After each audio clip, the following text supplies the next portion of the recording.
ایک عابد نے خدا کی زیارت کے لیے 40 دن کا چلہ کاٹا۔ دن کو روزہ رکھتا اور رات کو قیام کرتا تھا۔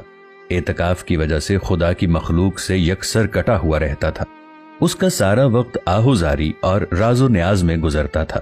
36ویں رات اس عابد نے ایک آواز سنی، شام 6 بجے تانبے کے بازار میں ایک فلاں تانبا ساز کی دکان پر جاؤ اور خدا کی زیارت کرو۔ عابد مقررہ وقت سے پہلے پہنچ گیا اور مارکیٹ کی گلیوں میں تانبا ساز کی اس دکان کو ڈھونڈنے لگا۔ وہ کہتا ہے، میں نے ایک بوڑھی عورت کو دیکھا جو تانبے کی دیگچی پکڑے ہوئے تھی اور اسے ہر تانبا ساز کو دکھا رہی تھی۔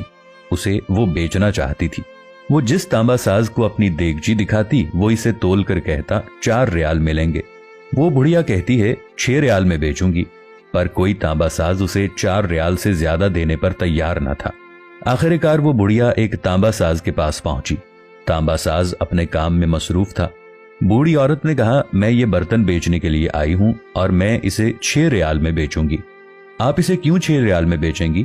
اس نے پوچھا۔ بوڑھی عورت نے دل کی بات بتاتے ہوئے کہا کہ میرا بیٹا بیمار ہے، ڈاکٹر نے اس کے لیے نسخہ لکھا ہے جس کی قیمت 6 ریال ہے۔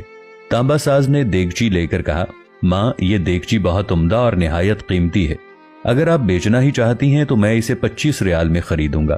بوڑھی عورت نے کہا کہ کیا تم میرا مذاق اڑا رہے ہو؟ تانبے والے نے کہا، ہرگز نہیں، میں واقعی 25 ریال دوں گا۔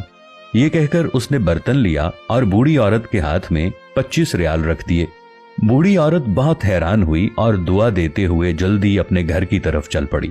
عابد کہتا ہے کہ میں یہ سارا ماجرا دیکھ رہا تھا۔ جب وہ بوڑھی عورت چلی گئی تو میں نے تانبے کی دکان والے سے کہا، چچا لگتا ہے آپ کو کاروبار نہیں آتا۔ بازار میں کم و بیش اس دیگچی کو دیکھتے تھے اور 4 ریال سے زیادہ کسی نے اس کی قیمت نہیں لگائی، اور آپ نے پورے 25 ریال میں اسے خرید لیا۔ بوڑھے تانبا ساز نے کہا کہ میں نے برتن نہیں خریدا، میں نے اس کے بچے کا نسخہ خریدنے کے لیے اور 1 ہفتے تک اس کے بچے کی دیکھ بھال کے لیے پیسے دیے ہیں۔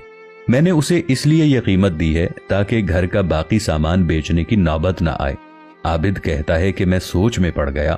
اتنے میں غیبی آواز آئی، چلہ کشی سے کوئی میری زیارت کا شرف حاصل نہیں کر سکتا، گرتے ہوں کو تھامو، غریب کا ہاتھ پکڑو، ہم خود تمہاری زیارت کو آئیں گے۔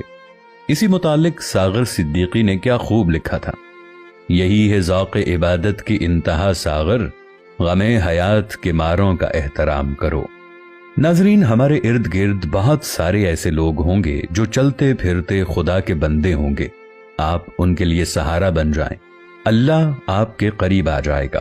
یہ اتنا آسان نسخہ بتایا گیا ہے کہ نیکی کرو اور ایسے کرو کہ خدائے پاک خود تمہارے قریب آ جائے۔ اللہ سے یہ دعا ہے کہ اللہ ہم سب کو نیکی کرنے کی توفیق عطا فرمائے، آمین یا رب العالمین۔